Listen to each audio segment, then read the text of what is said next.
Next up, we have a local scene open mic performance by Valleen Patino with an autobiographical story about a condiment train and a forever family.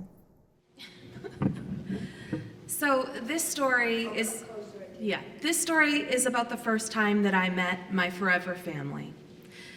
I can still distinctly recall the brown house that we pulled up to. There were red shutters and a red door. And these people inside this house were to be my forever family. I didn't know it at the time, but they were. When I walked into the front hall, I was greeted by the nicest smell that I had ever smelt, and just all kinds of pictures of happy people on the walls, and they lined the stairs, and I just felt welcome from the second that I walked in. It was dinner time, and it was a little crazy because there were 8 children and 2 adults there already. And everyone was getting ready for dinner, and we sat down at the biggest table I had ever seen in my life.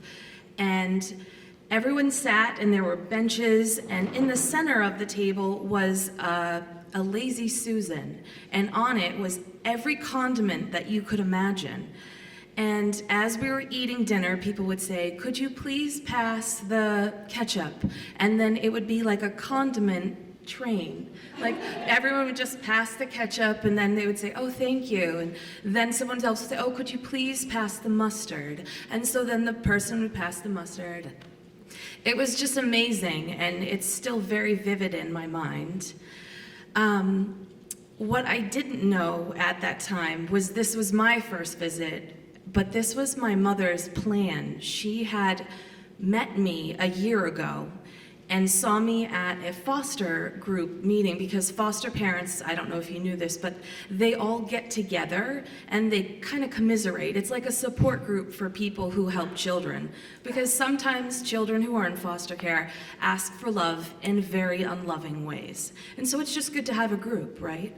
And so she met me at a foster meeting, and she said that when she saw me, I stuck with her because I was full of piss and vinegar, and I'm quoting.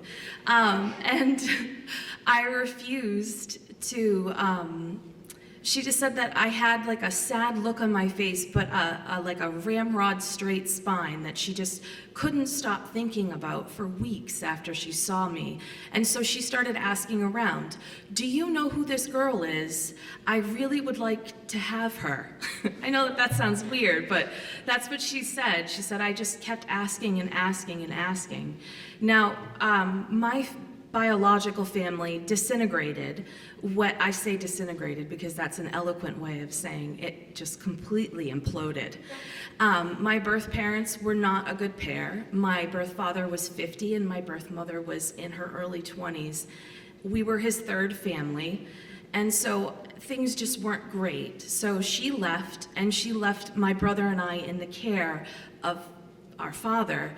But what she didn't know is that he was exceedingly ill-equipped to take care of children.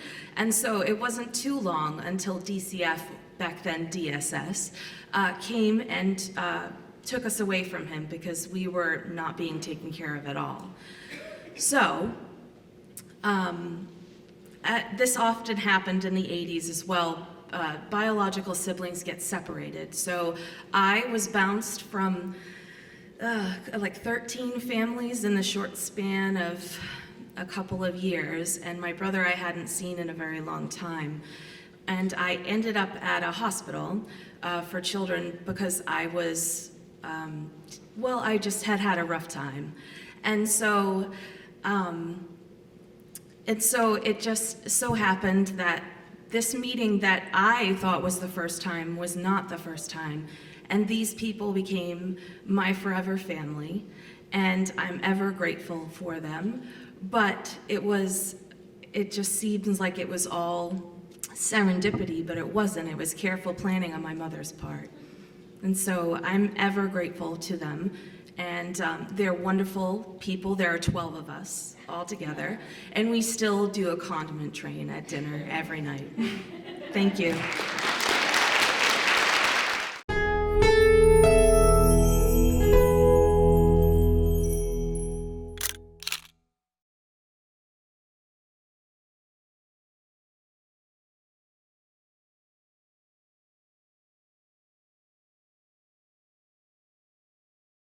Hi friends, if you like this video by The Local Scene, share the love and give it a thumbs up. Don't forget to subscribe.